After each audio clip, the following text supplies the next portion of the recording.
Oh, okay. Did you hear that? No, just tell. Oh yeah, you did. It just told me it's being recorded. Cool. Yeah.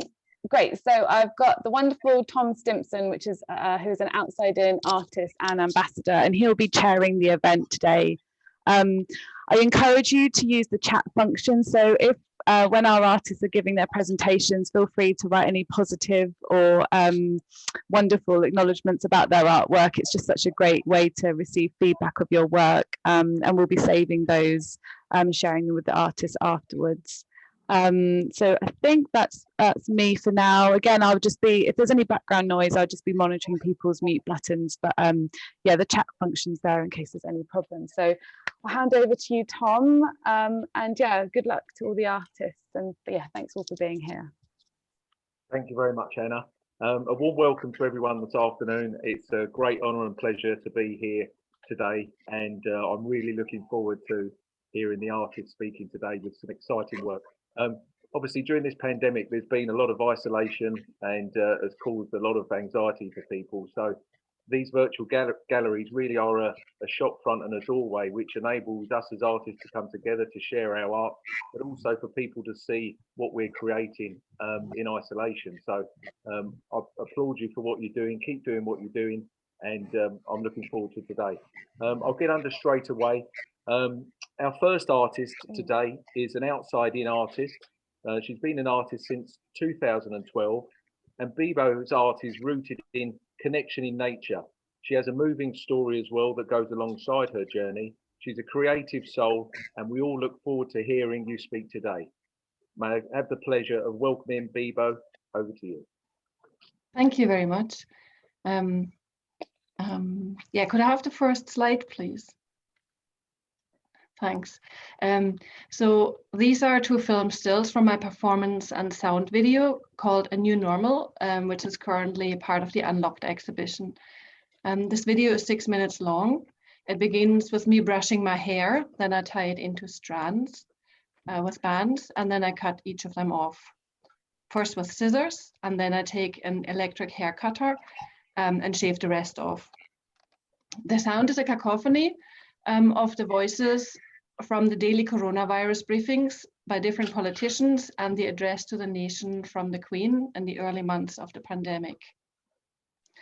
The act of letting go of my hair in those disconcerting times could be seen as acknowledgement of the great sacrifices made by others, or perhaps as a symbol of empathy and solidarity, or as a bid to gain control by letting go of something which is non-essential for survival, or all of the above.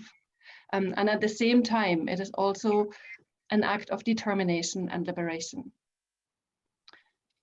The reason I cut off my hair in strands was because I wanted to donate my hair to a charity which makes wigs for children who have lost their hair for medical reasons. Having a shaved head was a very unfamiliar experience for me. Firstly, it was very cold, and the air and the wind kind of made my scalp very itchy. But it was mainly also a reminder that our society is still a long way from truly regarding women as equal to men. And I became very aware of this when I was confronted with comments like, oh, women have to have long hair, or that shaving my hair off was brave. Now, the implication of such comments is that the definition of being a woman is to a great extent determined by appearance. And I think that this is a gender-biased preconception, which is so ingrained in people's thinking that they're not even aware of it. But this awareness is extremely important, because only when we become aware of it, we can take the first steps towards moving forward.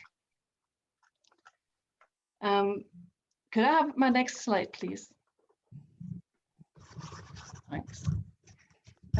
So this is an artwork called Free as a Bird, and it is informed by the sexist double standards which are applied to male and female bodies in terms of the moral code of our society. namely the taboo of female toplessness. I created a mask to protect the identities of the participants from any potential backlash in the future, because I have no control how these photos are distributed online or if they're taken out of context. And I didn't want to risk that any of these women would be impacted by any negative consequences, maybe even years down the line. And this is something that I would not think about or would not have to worry about if the photographs were of men or if there was gender equality. But the women don't have this. Women don't have the same rights as men yet. According to an article in the Scotsman newspaper from May 2019, it is considered by law to be indecent exposure if a woman's nipples are free of clothing and clearly visible to at least 2 people in public. Whereas going shirtless for men will not usually incur in any kind of trouble. So when men make use of their privilege of getting their tops off in public, which the other half of the population is forbidden, they probably don't even think of the discrimination that they are demonstrating. But of course, it clearly is discrimination when women's nipples are policed and banned from the public merely on the grounds that they are female. This is completely absurd. And I tell you why this is a huge problem too. There are 3 points. 1 is sexualization. 2 is discrimination, is that discrimination invites further hostility. And 3 is constraints. So sexualization. The censorship of women's nipples perpetuates the conditioning in the human mind to regard women's breasts and bodies as sexualized and objectified, or in a sexualized and objectified way. And discrimination invites further hostility, especially if the discrimination has the backing of the law in the first place. For example, a woman whose topless photographs end up online can be absolutely sure that she will get further abuse on top of that and hateful messages, which are intended to inflict public humiliation on her. And there's countless examples of that online. And the constraints, so it's like that. The censorship of the female nipples causes severe constraints on women because they always have to be on the guard not to be seen topless by anyone. So simple tasks like taking off your swimsuit or your surfing gear become totally and needlessly complicated. And this is not because of self-inflicted modesty, but because there's different legal standards which are imposed upon women. So I live in Scotland, and I asked a human rights lawyer, how come that it is legal to discriminate against women by law when there are laws against discrimination in this country? And I was told that the court would find such discrimination justified within a state's margin of appreciation because of its culture. So that means that in the 21st century, it's legal in a Western European country like Scotland to discriminate against women simply because it has always been that way. Make up your own mind about that. So back to the artwork. I wanted to portray natural and self-confident women. The format, the layout is inspired by Gilbert and George's Dirty Word Pictures. And I thought that this was a very apt way, this bold format is a very apt way to combat sexism. The Dirty Word Pictures were from the 1970s and were very provocative at the time.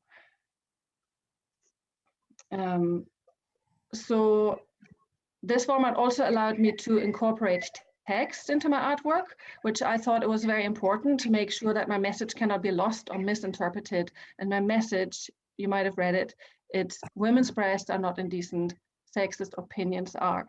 And misogynistic behavior is discrimination. Making women cover up is oppression, and selective gender equality is hypocrisy.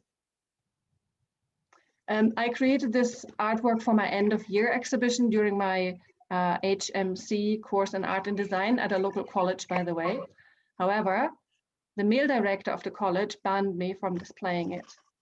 So I never participated in the show because I refused to show something different instead.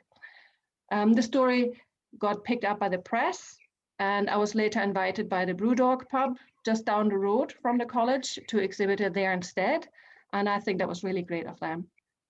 Anyway, if you are interested in any kind of activism around this theme, you can go and Google it and you will find loads of things about it out there. You could, for example, start by Googling the Free the Nipple movement. Okay, my next slide, thank you, shows an artwork called Bird Bath, which consists of a ceramic bowl with a metal stand. The outlines of the shape which I carved into the surface of the clay looks a little bit like an orchid, but is the anatomical diagram of a clitoris. In October 2020, so not that long ago at all, there was an article in the Guardian newspaper with a long title, "The Sole Function of the Clitoris is Female Orgasm. Is that why it's ignored by medical science?" This article states that medical textbooks are full of anatomical pictures of the penis, but the clitoris barely rates a mention, and that there is a persistent lack of knowledge about the clitoris, although it's an essential part of the female reproductive system. So let me share an amazing fact about the clitoris with you right now. The clitoris is the morphological female counterpart to the male penis, and they are roughly the same size. However, most people do not realize that because over 60% of the penis is located outside the body, whereas over 90% of the clitoris is located inside the body. I would really encourage you to Google that sometime and find out more, because it's absolutely fascinating and really worth learning about. And as the Guardian article suggests, overcoming the institutional and societal prejudice against women enjoying their own sexuality means studying the clitoris. Okay, my next work, please. Thanks. This artwork is called A Special Kind of Strength. It's a life-size ceramic torso. And using printing letters, I pressed 10 inspirational commandments into the surface of the clay, which I think of as reinforcing positivity and self-empowerment, aimed specifically at women or anybody else who would like to take them on board. Find your goals in life, allow yourself success, live gender equality, do all the things that the opposite gender is allowed to do as well, basically. Develop tenacity, assert yourself, don't feel unnecessarily guilty, don't compromise your interests, don't be a perfectionist, value independence, and immerse yourself in positive relationships. When this sculpture came out of the kiln, it had broken in half during the firing. So I repaired the damage, but rather than trying to hide the scar, I embraced it by highlighting it with gold paint. This made me think of the scars that run through many women's lives. Now, all you need to do is look at the Me Too movement and you'll get a good idea. So to me, this golden scar in the sculpture became a metaphor for the determination and ability of women to overcome misogynistic obstacles and sexist oppression, as well as a symbol of hope and healing. My next work is called Nurture. Thanks. It's a bronze figure, which is half woman and half bird. So there's a bit of a reoccurring theme. Her head and torso are human, but her legs and tail are those of a bird. She has strong feet, which give her a firm grip, and some scratch marks along the area where she stands are reminders of the power of her eagle-like talons. She has turned her attention to a little creature which she is holding on the inside of her wing, which is another hybrid of a human and a bird, but less defined. The two of them are holding eye contact, and the open mouth of the small creature suggests that there's a conversation going on between the two of them. My creative approach was quite intuitive, although I was working from basic drawings. And I feel that this is a very good way to connect with my subconsciousness. And when my piece is finished, I can then look at what's there and what I see in it. So some of my works are rooted in the exploration of specific themes or issues, but other work is intuitive and draws on emotion, which might otherwise be out of reach. And the meanings of those artworks, like this sculpture, then often reveal themselves to me over time, or sometimes not at all. However, in this example, what I see in it at the moment is that the little creature in the hand of the bird woman is a small part of myself, which I need to get more in contact with and nourish more. I also see a reference in the sculpture to caring, because I was my husband's full-time carer for a while, a few years ago. So my last work, thank you. My last work is a sculpture which is related to my caring experience, and I created it in collaboration with my husband, Brian Keeley, who's also an outside-in artist. It is inspired by our joint experience of his illness and heart transplant. So as I mentioned, I was his full-time carer a few years ago for about the duration of 1 year. And this sculpture consists of two figures. The male one in the front is inspired by the description of one of Brian's heart transplant surgeons of the moment during the heart transplant operation when the old heart has been removed and the donor heart has not been introduced yet and the chest cavity is empty. So that's a point of no return. It's a very vulnerable state to be in. So this male figure is balancing precariously, and it appears to be in the process of falling backwards. The female figure at the back is bracing to prevent his fall. And this is the figure which I created, and it's based on my experience of supporting Brian during the long period of illness and recovery, and our ongoing life post-transplant.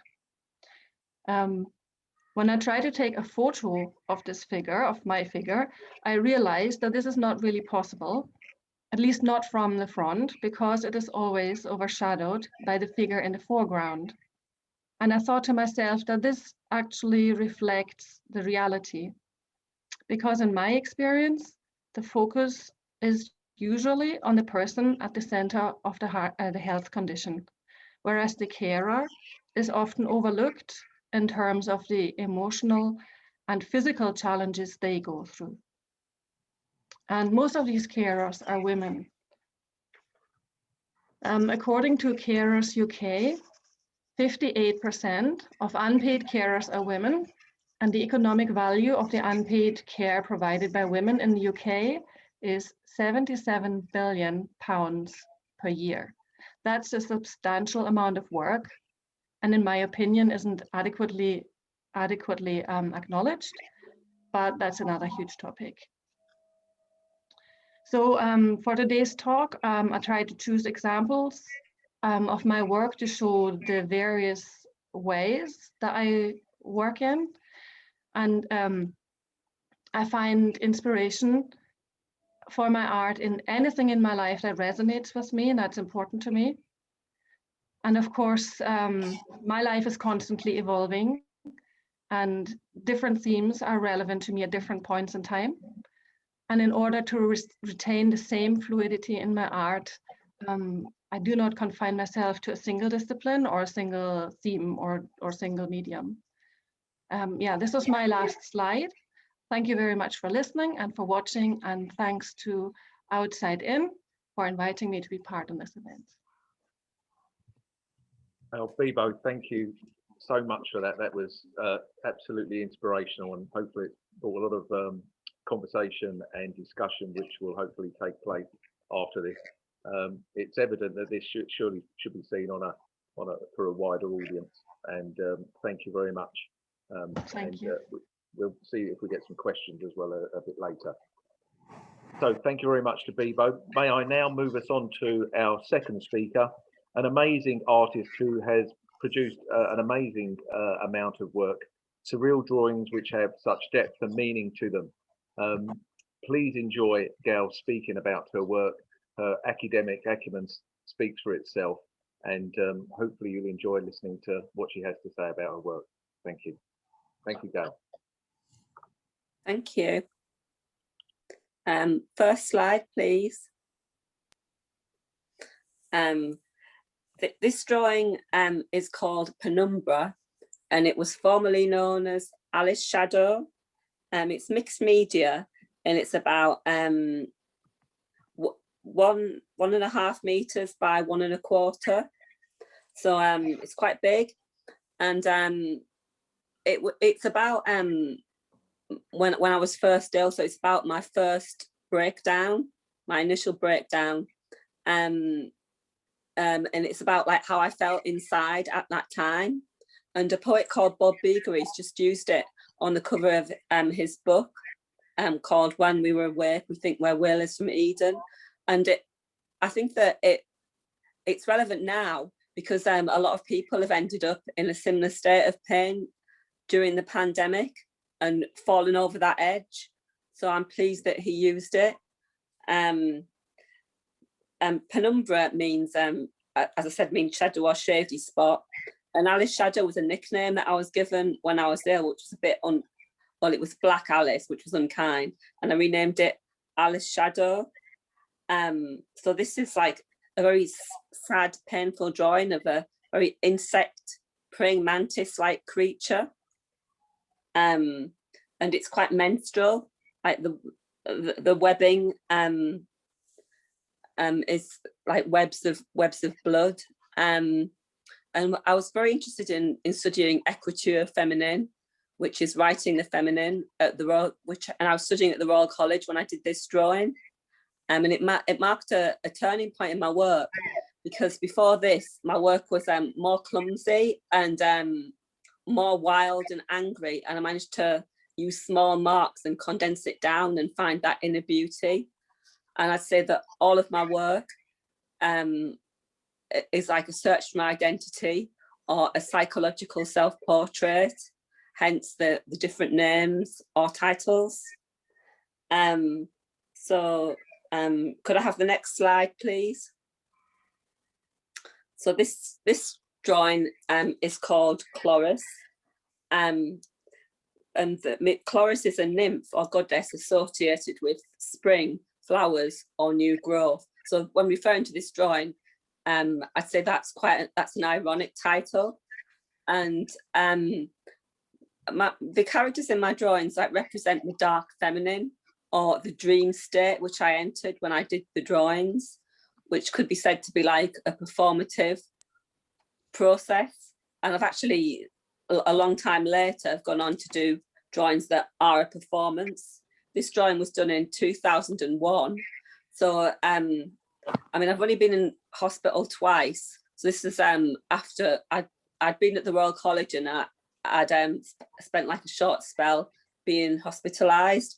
And then when I came out, I resumed my course.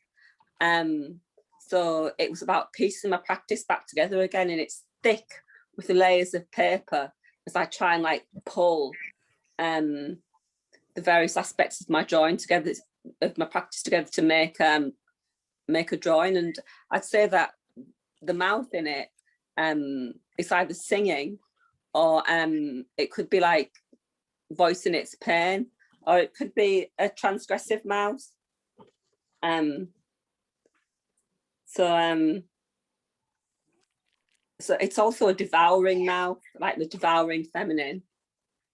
And I use a lot of breast imagery in my work. and maybe this is I don't know, some sort of childhood longing for the comfort of the breast, maybe. I don't know, but they appear a lot. And the drawings have become like quite map-like. And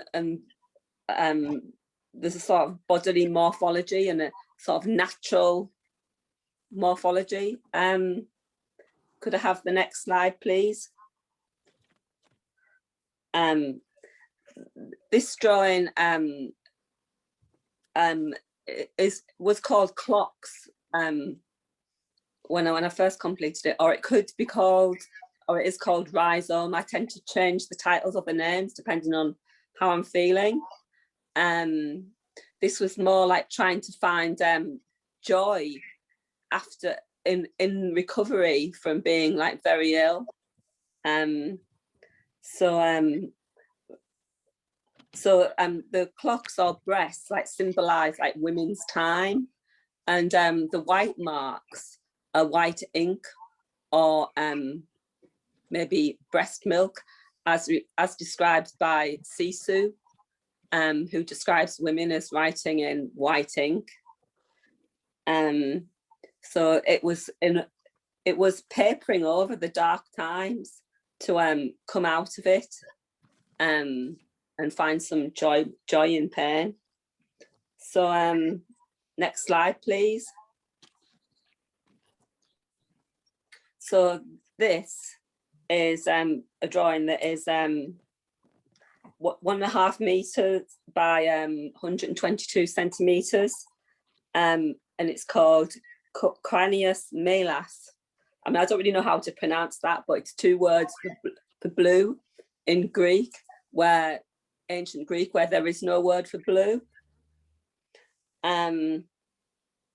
So the shoes are quite pin-like or painful, but the drawing is a bit like just like a blotch where you could see anything. So the paper has been like left on the ground, and I've actually poured ink on it just to see what would happen. So in that way, the drawing made itself. At this time, I was looking at an artist called Eva Hess, whose drawings are often based around the body, and her sculptures have a lot of skin and are very tactile. So touch was quite important to this piece of work. And then there's that hanging web-like forms. Again, it's made of breasts. Is this sort of a longing for comfort due to suffering from a mental illness. It's black and white, so it's like it symbolizes the entry into the dream or the unconscious, from which I tend to draw my drawings from the unconscious, and they symbolize a dreamlike state. But this is also could be a figure, and again, it's a psychological self-portrait, and the drawings are very physical, so it's definitely a physicality. So, and it's mixed media and collage. So could I have the next slide, please? So this drawing is 1 meter by 70 centimeters, and it's called Salmakis, and it's mixed media and collage. And it's about when I first became an artist, I went to Wimbledon School of Art, and I was quite unwell. So I had like 2 sides of my personality like ripping me apart. One side wanted to be the perfect artist, and the other side was cross-dressing while trying to draw or paint as a woman. So this drawing is the side that was cross-dressing and painting as a woman. Although it's blue, all of its parts are female. And the title, Salmachus, is about a nymph who fell in love with Hermaphroditus and wanted to be joined with him forever. And the forms merged to create the first hermaphrodite. But although this drawing is blue, it's all woman. So could I have the next slide, please? So this drawing is called Karina, and it's about coral, or they're like bodily forms. So there are like male and female forms in this drawing. It's again, it's very physical.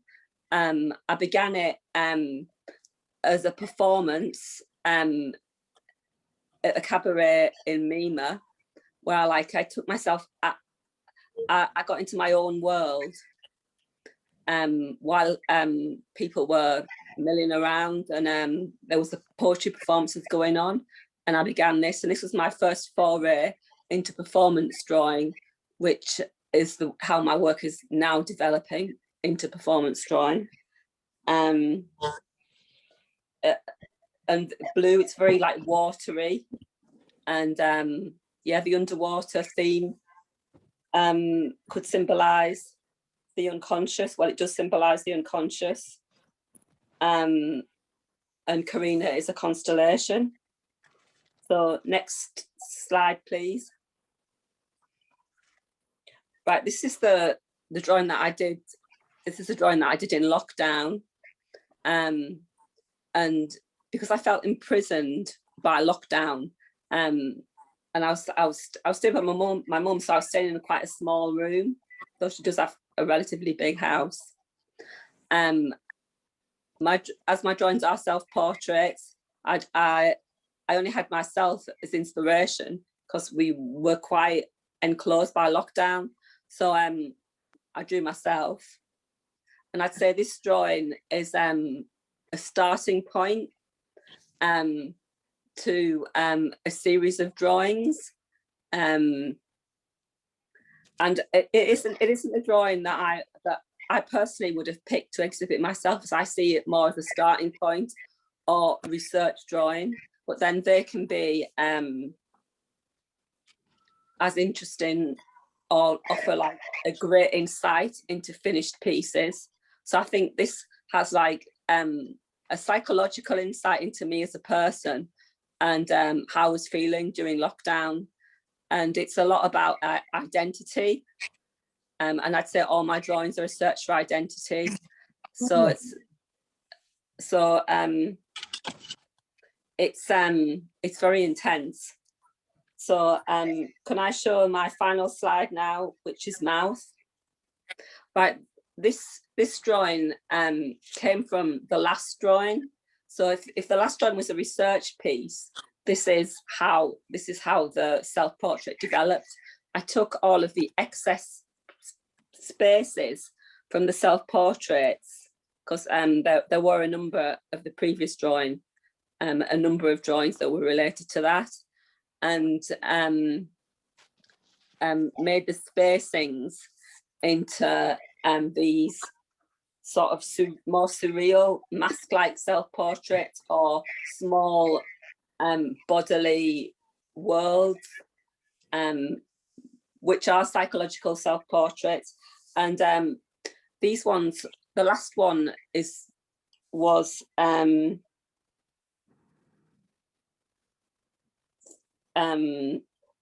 30 by 30 centimeters. So and this one is 42 by 29 centimeters. So they're quite small. And I've had a bit of a shock when I've gone back to the studio at the moment, when I've actually got to work on a bigger piece of paper. So this was done during lockdown. So it's from 2019. And it's a response to being enclosed. So I'm hoping, well, I am starting to draw on a big scale now, and making a film of performance drawing and moving the drawings out of the studio into a bigger space and working on them from all sides. So it will change, but this shrinking down has helped me come to grips with the bigger drawings and understand the roots of what I'm doing. So I hope you enjoyed what I had to say about the drawings. And this was my final slide. So thank you very much. And thanks Outside In for allowing me this space to talk about my work. Stunning, Gail, absolutely amazing. Absolutely stunning. Psychological self-portrait, I picked up on that. Absolutely. The way you explained your work as well was so impressive. So thank you ever so much. It was provided real insight, and hopefully everybody who's here today has really enjoyed your work. And we look forward to seeing the work as it develops as well. So it's a privilege and an honour to be amongst these artists today that I'm with. You know, being able to see your work, and everybody I'm sure is enjoying it. So thank you. There was loads of chat going on as well, both for Biba and Gail there. So lots of good positive feedback coming back. Hopefully Hannah will share a little bit of that. Maybe at the end we'll just sort of pull that all together as we move on to our next speaker. If I may introduce Strafe, who's a Scottish self-taught artist, and obviously his depth and creativity that he has, his colours I've been amazed at. All of the artists today, I took the privilege to have a look at their work beforehand, and have been impressed by all the work that I've seen. The complexity and the fascination of this work, again, will no doubt leave you all amazed. And if I may introduce, and we look forward to hearing from Strafe. Thank you. Thank you, Thomas. Could you put the first slide up, please? So this is this title of the work is called Hashish, and this is really a personal journey of exploration to the structure and function of corrupt art identity in terms of symbology, and it's work which I've labelled new urban religious objects, and I tend when I work in a series of work. So growing up, I grew up in a kind of a rather dysfunctional, rough kind of area where if you had one of these in real life, a block of hashish, just 1 kilo, you were kind of like king of the hill. You were able to control quite a lot in terms of respect, and you know, it's part of my past. You know, I did throw these about. I was kind of in the real McCoy, and this is kind of how they come when they get imported into the country. They come as 1 kilo blocks of hashish. They're stamped with the makers, which I call either authentication or damnation. And I was quite lucky. I mean, I got to a stage where there was one time where it was really the final straw, where somebody had tried to rip me and my brother off. Me and my brother used to deal together, and I remember in the street waving a machete about, looking for this guy who'd ripped us off. And I just, after that, I thought, you know what, this is as far as I can take this. If I keep going down this route, I am definitely going to end up in jail. I was fortunate enough that I managed to get out of it. My brother wasn't so lucky. A few weeks after that incident, a guy again tried to rip him off, which he did rip him off, and there were words spoken about, and you know, my brother went to B&Q and he bought an axe, and he confronted the guy, and then you know, I guess these things happen. he murdered the guy, took the guy out with the axe and killed him. And I think this has kind of played a large part in my artwork, looking at kind of religion and sin and these kind of false religious iconic objects that are out there. If you want to go to the next slide, please. So I took the artwork to an art gallery down in London, Crypt, and you know, I wanted to become that character, that sinful character of what happened, trying to kind of deal with it. And so you can see some of the artwork in frames, and this is me being this kind of demonic character. Of all places in a crypt, this is where it took place, the exhibition. So it was a hard thing to do, to actually immerse myself in that character and talk about this, you know, this sinful act of redemption, etc. Next slide, please.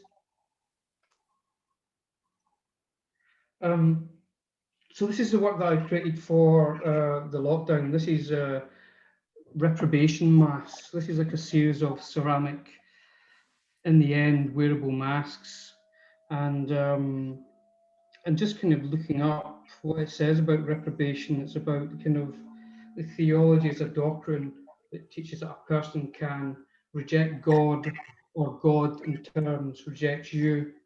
And so when a sinner is so hardened to feel no remorse or misgivings of conscience for particular foul acts, it's considered a sign of reprobation. And I think with lockdown, we'll kind of taught how important wearing a mask was and what it meant for us to wear a mask, and how it really could be our chance of survival. So during lockdown, I created over 165 of these ceramic masks. I don't know, it is what it is. Next slide, please. So I'm currently working through the mask and giving them character and starting to add glazes to them, to kind of start to bring them to life. Initially, every piece has got the eyes blocked down, almost like this anonymity that you have. But now I've started to, a few of them, I've started to give them eyes, to give them vision, because the lockdown, they're starting to come out of that lockdown and try to kind of work with that symbology of it. It's a lot of work in progress. I say each piece takes about 2.5 weeks to glaze. It's a lot of work. I know it's just a long process.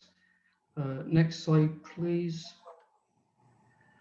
This is a series of work called The Alchemist's Garden, and it was really influenced by a fresco that I came across a few years ago in an abbey in France. And traditionally, the scene of Adam and Eve is the apple is kind of the key symbology in the picture. But in this fresco in France, the apple's been removed, and in its place is a fungi, the flying garret, which kind of perhaps hints at a more mystical side of maybe the true nature of what man and woman is. So I've developed about 115 different individual pieces in this series, but there's a bit of a caveat there. On each piece, there's a symbol, there's a little magical element that's engraved. Maybe you might be able to see on this one here. You can see the seal from an ancient grimoire called the Key of Solomon. This is an ancient textbook that basically allows you to, contains conjurations, invocation, and curses. It's a way of summoning spirits or demons.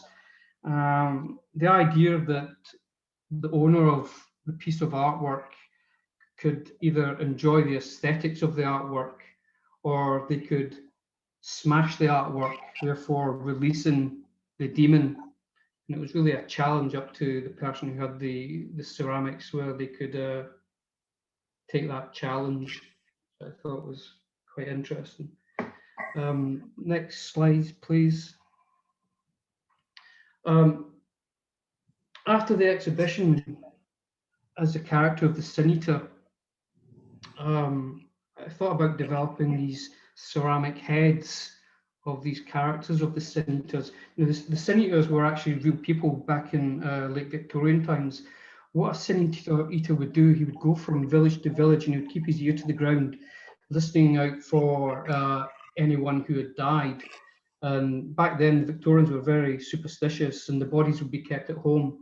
And what they would do is they would lay the body out, and on the body would be a piece of bread and some beer. And the vagabond, the tramp, the Sin Eater would come along, and he would consume the ritual meal. He would eat the bread. He would drink the beer, therefore consuming the sins of that dead person. And then he would basically pushed along on his merry way. Then he would go from village to village, just listening out for, you know, if there'd been any kind of deceased people. So I wanted to create this series of work, and I think I'm up to about 35 of these ceramic heads now, of just these kind of characters that I see in my head, and bring them to life. So yeah, interesting work. Next slide, please. So this is more of a kind of a close-up of the work. I took this work outside the other day on a nice sunny day, so it kind of gives you a kind of a view of just 4 of the pieces, what they're like. I mean, they are visually stunning when they're just so alive. When the sun hits them on the glazes are just, they're right in your face. I'm really pleased with this work. So yeah, just let you see them. Next slide, please. This is a new series of work that I'm ready to start making more of. This piece of work's called Every Man and Every Woman is a Star. And this is like a piece that's made up of 45 individual pieces of earthenware and sparkling glazes. And in Greek numerals, 45 equates to me. That's what it stands for. And what it is it spells out that the great work of life is to unite with and do the will of one's true self. Thus, every man and woman is a star, moving in their own kind of orbit and their own unique nature. I've got this adult in kind of like a fetal position. The back is curved, the head is bowed, and the limbs are bent and drawn up to the torso. And sometimes when a person has suffered extreme or physical, psychological trauma, including mass stress, they will assume the kind of fetal position. So this piece is about 1 meter by 1 meter. It's a new piece. It's the start of a new piece of work. So I'll be creating a whole series of these kind of characters, male and female, over time. And that's it. Okay, that's me done. Strafe, thank you ever so much. That was absolutely stunning pieces of work. Yeah, I'm sort of spellbound really by the colours on the mask as well. So there should be a national exhibition, I think, of all the work we've seen so far. I'd love to say all up in London, Champagne, and have it all on show. It'd be amazing. Well, fantastic, Strafe. That was stunning. If I may now, there's been again lots of stuff on the chat, so lots of positive feedback there for you, for all the artists that have spoke so far. So keep on doing what you're doing. That proves then through pandemic the productivity that you demonstrated. I think I wrote down there 165 of those masks created, which, yeah, just it's got its own story there, and that it just was stunning to see, visually seeing it as well. So again, just humbled by your work, so thank you. If I may, our next speaker is Tony. He's going to provide an insight into the pandemic, seen by Tony and captured by him, with his photography and his creativity. So if I may, and if Tony's there, he's got an amazing backdrop. If he's still got that, I was going to say I wanted to be, you know, in the moon and land amongst the stars, and I feel that I have. But I think if Tony's there, you should be able to see him now. So Tony, yeah, over to you, and best of luck. I'm here. Hello. Hi. You're on, Tony. Thank you. Can you hear me? Can you hear me? Yes, we can all hear you. Thank you. Can you see me? I can't see myself. Can you see me? I can't see myself. Yeah, we can see you. Okay, I've got the background. I can't work this out. Can you see what image that is showing, so of yours? Yeah. So yeah, No. so if you tell us about your images, that would be lovely. So we can hear and see you, and then your images Lovely. as well. Thank you. Okay, then, yeah. This image is a self-portrait. I don't like calling them selfies. It's a self-portrait taken at the entrance to my communal garden of the flats where I live on day 2 or day 3, I can't remember. Anyway, of the very first lockdown. And that's how I felt, you know, because I feel like, you know, pretty, you know, anyway, I really I do a lot of self-portraits using shadows, and this one came to me as, you know, like summing up what I felt about lockdown on day 2 or day 3. Yeah. So, do you want me to? Yeah. Right. Yeah. This is. These aren't in sequence necessarily, age time in timeline time, but this one is a joint image. I did the photographic background of Leeds Bradford Canal, and it's kind of wonky and stuff. And then Fee Marks, she did the painting over it, and it's about a lot of people seeing a lot of stuff in that painting over the image of to do with isolation and miscommunication between people. And I met Fee during the lockdown in a park in November last year, and she's an artist, local artist, and now we work together. We set up Seekers of Stardust, and we do joint works of painting and photography. She's a fantastic painter in her own right, and we're just doing an exhibition together. And we also have become famous, sort of, because we fell in love during the lockdown. So this is one of the pieces of work from the last exhibition. So right, these are, you know, with 8 to 10 images, you can't really, these during lockdown, I'm doing a project called Only the Lonely ? For Arts Council England, and I started it before the pandemic in 2019, late 2019. And since then, I've not only been photographing people, I've been going out most days doing short walks, and I just love imagery of water and local canals and things, you know, and just being equivalent to emotions rather than just a depiction of the landscape. And this is one, you know, kind of passion series, when I've got a series of images that I think about passion, and this is one of them. So I've done all this walking around during the pandemic. Unfortunately, this is another one.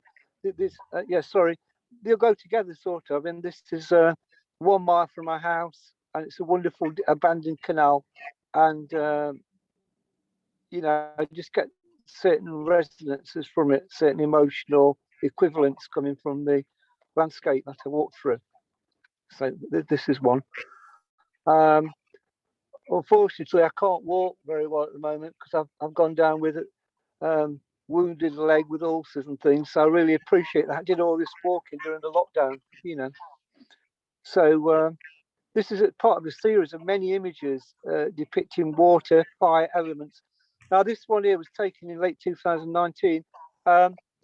If you could just hold that one a minute. That one is an artist friend called C. McGill, and in Worthing, and she's an artist and poet. And this image is now the exhibition print is now with the Foto Nostrum Gallery in Barcelona as part of the Julia Margaret Cameron Award for a male's perspective of the feminine universe, so to speak. And I'm pleased to say 2 of my images have been selected for exhibition in Barcelona. I don't know when they're going to go up. It's supposed to be September. But so that's what that image is about. It's part of the Only the Lonely series. And it's an exhibition print. So thank you. Now this should be a video clip. So if we just look at, I can talk over it. Do you want me to play it, Tony? Sorry? Do you want me to play it? Yeah, can I talk over it because it's silent? Okay, yeah, sure. I'll just go for it. Yeah, this exhibition, Only the Lonely, is not just one exhibition. You can play it now, yeah. It's not just one exhibition, it's a series of exhibitions. And this, which are similar, you know, some of them are similar, but they're being added to all the time. And this one has just been on at Matlock Bath. It finished last week. It's running rather fast, actually, but never mind. Oh. And this is part of the show that I put together of the work. So it's jerking a bit, actually. Never mind. Now, some of these landscape pictures that have just been in another exhibition as part of Only the Lonely, as part of Air Arts at Derby Hospitals. And that's all depiction of the local landscape during lockdown. And some of these images have been also been blown up big and put along Chesterfield Canal and as well at Junction Arts. And these have been on at the hospital for a year. And these form part of the current Only the Lonely exhibition, which you say just finished after a month at Matlock Bath. And then also as a joint photographs and paintings of B. Marks and myself and air paintings as well. So the next one's going to be in Belper at Gallery 28 in September, and the new Belper Library. That's going to be an expanded show there. And then the next show after that's going to be in September, October. No, sorry, it's going to be in November, December at the Art House in Wakefield. But we're adding to it all the time. But of course, the biggest difficulty has been photographing during the pandemic. I'm sorry if I'm talking rather fast, but I think you get the idea, hopefully. Shall I go to the next one? Yeah, I'm a bit confused here. Yeah, that was the poster for the show that's just been on. Now, Belper Moo, the cow image, there was a fantastic thing in Belper where people became all over the world. The residents there came out at 6:30 every night and mooed like a cow for 2 minutes and built up a community spirit, even though they couldn't go very far out of the house during lockdown. And that spirit went all around the world. It got picked up on, and I went around photographing various things there and met a load of friends and fellow artists. So that was a fantastic experience, and that's part of the experience at the moment. And if you can see my image, I can't see myself. I've had like postcards made of some of the images that are in the exhibition and others, and that's one of them, and so on. You know, I can't even see myself. I don't know if you can see these things, but you want to go to the next slide? Yeah. Sorry. Okay. Right. Okay. Yeah. This is an earlier one called Foaming Depression. Now, these aren't manipulated at all, really. I went to Leicester. This is about 2015. I went to Leicester, and Shape, who's a well-known arts organisation, used to have an office there, and they only have one in London now. I went down to it, and instead of it being there, it's closed down. It was a factory making foam rubber. So the foam was behind the window where Shape office used to be, and I photographed it. And it reminded me of a brain being compressed under great mental pressure, which is kind of ironic. And so this particular image won the Rethink Mental Illness National Pringle Art Award at the time for the imagery of it. So, but that was an unexpected thing. And I love unexpectedness in images, that you don't always construct them, you don't always definitely go out looking for them, and sometimes they just appear. And this is one of them. And so I did an Arts Council project 3 or 4 years ago, which is just about window frames and portals and different sort of bit like going through the wardrobe in the line The Witch in the Wardrobe, looking for new dimensions from things that I found. So this is one of them. Next slide, please. This is called Based, and this is part of Only the Lonely show. This is the one that was in the last 2 exhibitions, and also was chosen by Junction Arts as a representation for the Chesterfield Canal Festival, and blown up into a giant print outside by the canal last year. But I love with the local park, and that's a bit further afield, looking for sunlight and light. It's all about light and shadow and colour, even black and white, but light and shade, and just coming, all the gloom we're in, and then the light was punching its way through the dark trees. That's what that one is about to me, So, yeah. Go to the next one if you want. I forget what's there. Oh, this is a bit from the Outsidian website. This image, it was a friend who was clinically in lockdown, shielding for many weeks, and I went about 5 or 6 miles away from my home to photograph it during the first lockdown, and that was called Out the Boundary, because that's as far as you could go. The 2 dogs are guarding the space, and what I was really pleased about, this got chosen by Historic England as a permanent collection photograph of the only 2 taken in the East Midlands. I was on radio talking about it and so on. So I'm really pleased that I'm part of the national collection with this image. And so, I produced quite a few during the main lockdown, when people really were locked down, not half lockdown, So that was really challenging, but really rewarding to me personally to be able to do that. And this is one of them. So let's move on to the next one, if you like. This is just a picture. Now, this is our ironic picture, because this is one of the early Only Lonely exhibitions, which was on in December, January, Erie Wasp Museum in Ilkeston. It was installed the day before the second lockdown, and it was up for a month, and nobody saw it because it was in lockdown. So it was an exhibition about isolation that nobody saw. So the only person saw it was Fee and myself and another guy, and that was it. So this is going to go up again in probably January, February next year. Well, that's amazing, isn't it? That no one saw it. So this modified one of that went on at Matlock on the first day of reopening on May the 17th. Because you couldn't put an exhibition anywhere until May the 17th, because it wasn't allowed. So when you've looked at that one a little bit, we can move on to another one.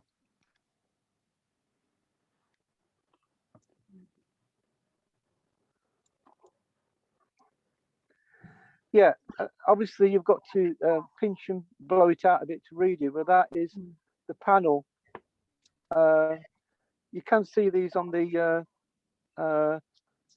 Only the Lonely page on Facebook if you want to read them, but that is a quote from Peter Burnell at Quad and whatever, all about loneliness, and that was part of the Illuminate Festival at Derby Hospital. And again, that one went up literally during the pandemic. I wasn't allowed to hang it, go into the exhibition or take it down, but it was seen by all the staff and the patients at the hospital, and also on a virtual 3D gallery.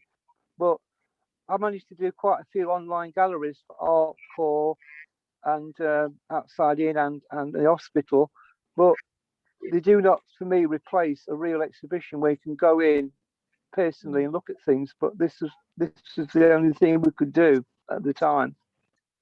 So I was pleased to get it up just before the second lockdown, and then it came down. And it's a strange experience to hang work on a wall and never actually see it yourself in real life. So we can move on to the next one when you're ready. I think that's it, Tony. Oh yeah, they might not. Well, I've got through it rather quickly, didn't I? No, that's great. That was in your time. But anyway, I don't know how much time I've got left. But just to say that the project's still continuing, and I want to. How long have I got to speak now? A couple of minutes. Yeah, a couple of minutes. I think. Well, yeah. Because, I want to mention one thing then.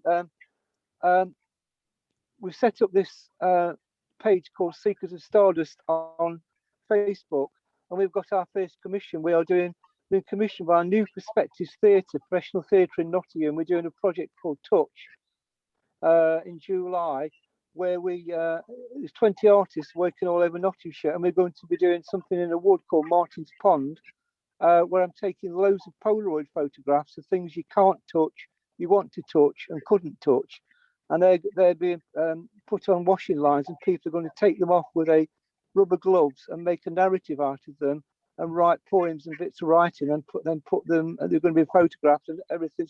There's going to be an installation, so look out for that one if you want to come to it in real life on the 16th, 17th of July. But that's a really exciting collaboration between me and Fee Marks. So that's a new direction I want to go in as well, which is another offshoot from Owners Are Lonely.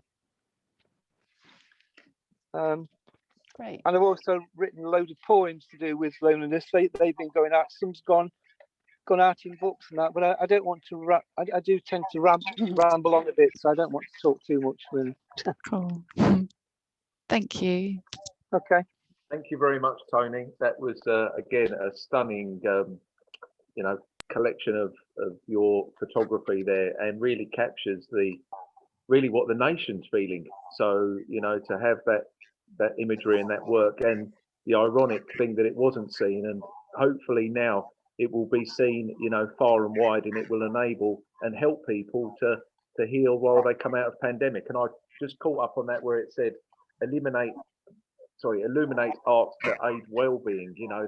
That really is, I think, what all of the work that we've seen will hopefully help people in the country, in the wider globe, realise that the images that have been captured and seen and created and by you as artists will hopefully help people. And that's what it should all be about, is that the works that are created go out in a wider audience and help people recover, because your messages will transcend and will sort of hit home to them as well. So hopefully, more people will get to see and be educated.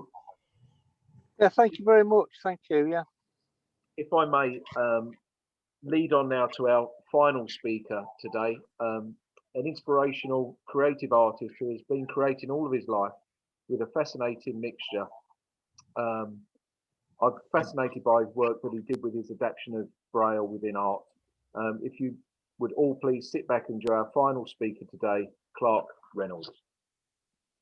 Hi, thank you, Thomas. Can you see me all right? Yeah, can see you fine. Yeah. So many of you don't know me. My name is Clark Reynolds. I am registered severely sighted, and I'm now known as the Blind Braille Artist. My journey over COVID has been quite a positive one, because it's allowed me to build up a digital work, because obviously COVID, it's allowed artists to actually display stuff digitally, so you're not allowed to pay for it. So I'll be able to build up a digital collection of work in galleries across international as well. So if we'd like to see the first slide, please. So just after the first lockdown appeared, we did there was a call out in Portsmouth to create a trail called for Portsmouth Creates We Believe. And obviously I was inspired by the people where they were painting portraits of key workers. And obviously I can't see to paint a portrait. So I created my own portrait in words, and this was called Unsung Heroes. And on the massive canvas, I created all the key workers in rainbow braille, because obviously rainbow was what we all put in our windows. So in those dots, in that rainbow braille dots, are key workers from doctors, nurses, posties, delivery drivers. And that piece there, that was turned into a poster and was around the Portsmouth city along the South Sea coast for a good 3 months. The bit large piece is now in Portsmouth Museum as part of their COVID art collection, which is amazing. And the 3 smaller pieces are made in a legacy, and they are now up in the MP's office as I try to sell them to raise funds for a local school that I work with that have visually impaired children. So it's kind of a legacy thing. So that big shout out to if anyone wants to buy any, there's on my Instagram account. So yeah, next slide, please. Again, just after the first lockdown, another shout out in the Southampton area. They took all their benches away during the first lockdown, and what they did, they were asking artists to repaint them, and so when they go back in, and people could sit on them. So again, I used the rainbow theme, and on the bench, it spells out hope and love in rainbow, and on the back of the bench is the whole Braille alphabet in rainbow colours. So the idea is your parents can go and sit on the bench, and then your little ones go round the back and learn how to spell their name in Braille. And that's been there since November last year. So yeah, and I haven't actually managed. It's only up the road, but I've not managed to get out. I've been so busy, I might not manage to get out and actually sit on my art yet. So I'm looking forward to go and sit on that. Next slide, please. So after the first lockdown, there was all these call outs for opportunities. And this one came about at my first London exhibition, and it's at the Espasho Gallery in London. I created a series of works inspired by COVID. Obviously, I work in words. The yellow one on your far left or right, I can't see which way I am, is called Writing Lines, I Must Remember to Look. This piece was actually used for the Not Going Back to Normal art project in Scotland. So it was my first published book, which is amazing. It's a Braille on buttons on yellow fabric, and it's the phrase "I must remember to look," which is an ironic phrase for someone who's blind and told over lockdown you mustn't touch anything, which is stupid because that's how I navigate the world. So it was like kind of two fingers up at the government, I suppose. And being in lockdown reminded me of being in detention. So when we was in detention, we used to have to write lines. So hence writing lines. So the phrase "I must remember to look" is written in 5 times in buttons. The piece in the middle is called Odd Words, Odd Times, Odd Dots. And it's basically 13 words. Each word is beginning of the odd letter of the alphabet and is 7 letters long, and each word contains odd dots. So that was quite hard to kind of think of words that kind of was in that frame. And obviously, because I couldn't get to the fabric shop, they was all cut up jeans. So I cut up jeans and sewed them on dots. And then the next piece next to it was How I Learnt Braille, and it was called My Rosetta Stone. And actually that piece is going to Rome for Rome Art Week, which I'm so excited about, which is in October, which is amazing. I won't tell you about the other piece because that's in the unlocked exhibition. So we'll go to the next slide, please. So this piece here, obviously just after the midway through the lockdown, I was given the Outside In bursary, the Dr. Andrew Edney bursary, because my journey started 2 years ago in 2019, where I actually just wanted to print Braille, and I printed it at the Dictionary Museum of Arts and Crafts, and I really wanted to explore that further. So I was fortunate enough to get the bursary, and I had a 4-hour workshop with Tom, who's worked with Outside In a lot, and I went to his studio, and we just printed Braille, just like a typographer does. So that print you see there is actually Outside In. Basically, it spells out Outside In Braille. I've used some circle bullseye dots just to kind of break up the image and almost kind of like make it really graphic, because I see myself as a Braille artist now, and Braille artists, you can call me a modern day typographer, because obviously words are so important. So I explore Braille through the size, the shape, and the colour of the dot to give power to the English language. Next slide, please. So this is my first. So after the second lockdown, I also got a bursary from ANN, Time is Money, which allowed me to get some mentoring. So I found 2 mentors. One of the guys, an artist who's based in Sevenoaks, and he basically got me this my first commercial gig at the Cove Gallery in Weymouth. So for Dorset Art Week, I created a series of works inspired by Dorset and Weymouth in my unique braille. And I went down there just over a month ago now.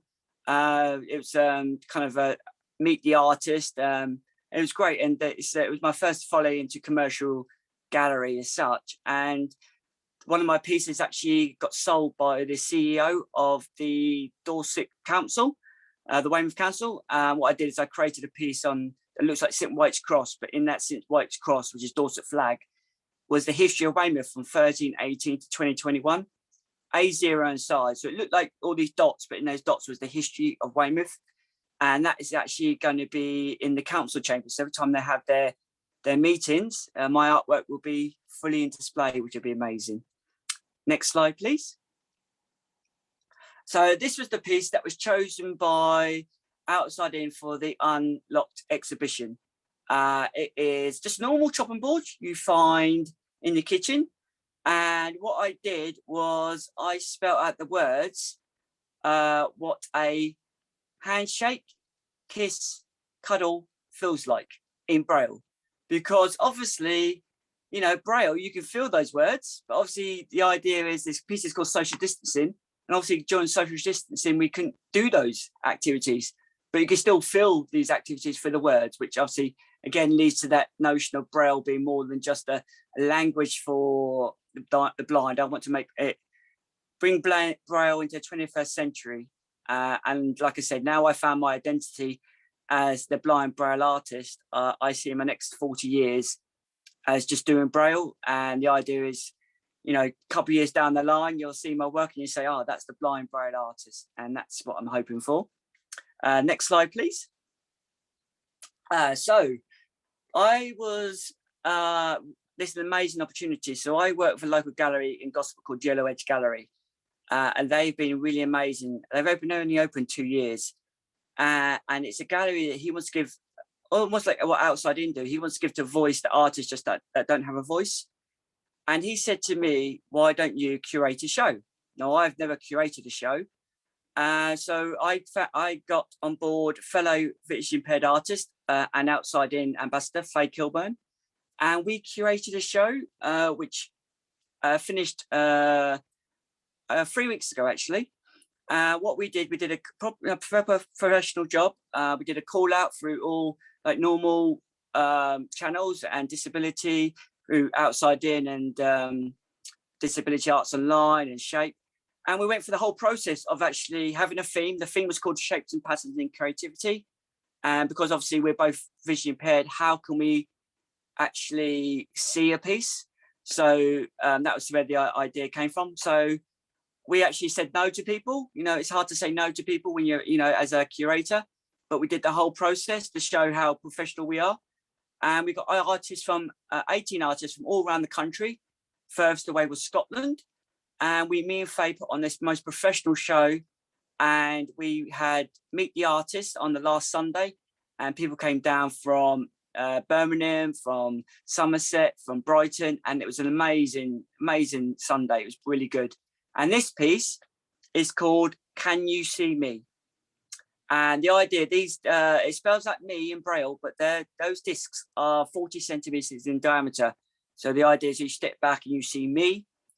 And basically it says inside the dot in high-vis material, again, playing around with materials and what the words mean. So in high-vis material in Braille, it says, can you see me? ? In Braille. And this is a statement piece, not just because I'm a disabled artist. I don't class myself a disabled artist as such now. I'm just an artist that's blind. It's like, it's a big shout out to major galleries and say, look, here I am. I'm an artist in my own right. I deserve a platform. I deserve to be exhibited along mainstream artists. So here I am. Can you see me? So that's a really, really powerful piece. And I've just put that in for my first artist award. So fingers crossed I get that. Next slide, please. So this is the big combination of 2 years of R&D to make Braille a visual language. And I've been exploring, obviously, the whole Braille process over lockdown, what you can see, what you can't see. And this culminated in my first ever solo Braille exhibition at Yellow Edge called Decoding Braille, Decoding Me. And basically I've created a visual tactile language. Obviously you got the Braille dot that it's not supposed to be seen. So the idea is when you're sighted, you can physically decode the art through color. And the idea is when a blind person comes along, they're on level par as me, and they can go up to the artwork and feel it because it's words, and they can read exactly what a sighted person is doing, but just in a new way. And on the first day that I opened, these friends came along, and I didn't ask them to get their notepads or their phone. And I set up the exhibition to look like the National Gallery, because I wanted people to actually sit down and take the art in. And they got their pens and their pencils out, and they started to decode the artwork because they had a key. And then a couple of days after that, have you got the other image of Lynn feeling the work? No. Okay. So the other day, which made me cry actually, was the whole idea about this exhibition. My friend, who's also an outside-in artist, Lynn Cox, came along with her daughter, so Lynn is blind and she can read Braille, and her daughter obviously can see. So she came along and she spent 3 hours decoding the whole exhibition by touch, while her daughter decoded the exhibition by the visual. And as you can imagine, it just made it real. That was what I was hoping for. And this exhibition is 26 canvases. Each canvas is the different color of the letter that the color I put the letter in, because it's all inspired by print. So it reinforces subconscious when you see red, or when you think of I, and that was the whole idea. So ironically, I can't see the colors. How you see the colors? So all the colors are about memory. I don't know. I suppose I can show this up to. This is the kind of colors that I've been using in the actual Braille. So this spells out Braille art in my color coded Braille, and this is ready for a workshop that I'm doing. So teaching scouts and people how to do Braille through color, which is key.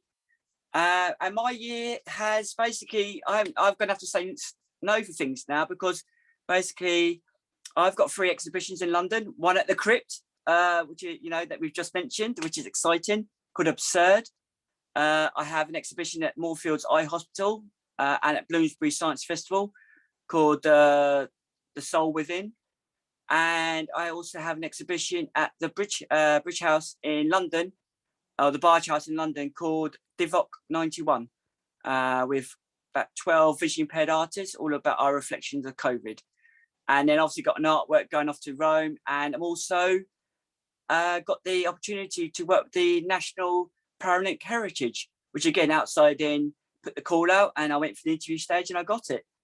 So for me, COVID has been really prolific, and so may it continue. And one day you'll see my art at Tate Modern. I truly believe that. Thank you. Well, Clark, absolutely amazing.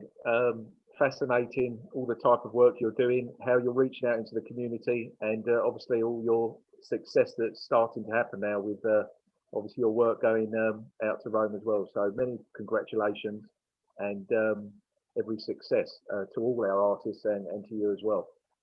That concludes this part of the presentation. I think we may have a little bit of time for some questions. There was lots of positive comments again in the chat that went through for all the artists today. And so thank you to all the people that took part in the chat. If I may now, I'd like to thank Hannah and just hand over back to her just for any closing questions. So thank you all to the artists, and take care. Yeah, thank you so much, Tom, for chairing so brilliantly and giving so much energy to it, and to all the artists for presenting today. But I just want to know, we've got a couple of minutes left, so if there was any questions or any feedback anyone had, yeah, please feel free to unmute or type in the chat there.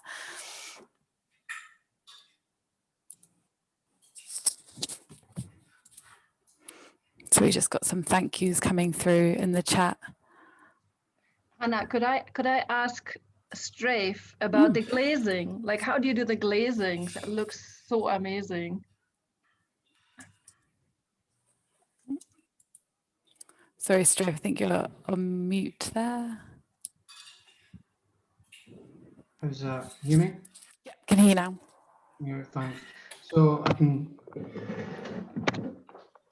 as you can see, that's a piece that I'm working on at the moment. So it's made up of like, there's hundreds of glazes. It's not just one glaze. And once it goes into the kiln, they all kind of just amalgamate and just run on top of each other. And then you end up with something like this, which is, you can see they're all different, you know, different glazes there, all kind of. So yeah, it's not just one glaze. Some pieces are just one glaze, but I like to again just. Wow, you must be extremely patient to do all this. Are they masks? Are they molded from your own face? No, became quite. I got one of these polystyrene masks, and what I do, I've got almost like these little prosthetics, different mouths made in plasticine, different eyebrows, different brows, different cheek structures, and if I want to create a different kind of face type thing, then I just put it on top of the polystyrene face, and then kind of just manipulate it once it's done. Wow, really like them. Thanks a lot. Well, maybe I could maybe ask you a question. I mean, why did these ladies, out of your picture, why did these ladies not show their face? I know you want to give them anonymity, but obviously this is a subject that you're very passionate about, it's very close to your heart. Why did you not choose women who thought, you know what, to hell with the mask, this is me, this is my body, this is my femininity, you know, I don't have an issue with it. But rather than that, you've chosen to basically cloak these people. I mean, was that, obviously that was a conscious decision, but I'll just try to understand why, rather than use people who are quite happy to show themselves. You know, Strafe, some of those people were they would have been very happy to show their faces. And I thought that because I am creating the artwork, I have responsibility towards them. Because as I explained earlier, you know, the issue of toplessness is very, very often linked to kind of backlash or kind of negative consequences. So imagine somebody wanted to become a teacher or something like that a few years down the line, and then a photo like that was circulated online. I'm pretty sure that would lead to complications in the, you know, in their career path, etc. And this is absolutely not how it should be. But because this is the reality, I really felt the responsibility to protect my collaborators. Yeah. Okay, thank you. Yeah, thank you. Great. Well, thank you so much, all the artists, again, for your wonderful presentations and everything you gave. It was really great insight into your work and such an array of different processes and work. So big thank you, and to Tom for sharing. And yeah, thanks so much for coming, everybody else, and see you soon. Bye. Bye. Bye. Bye.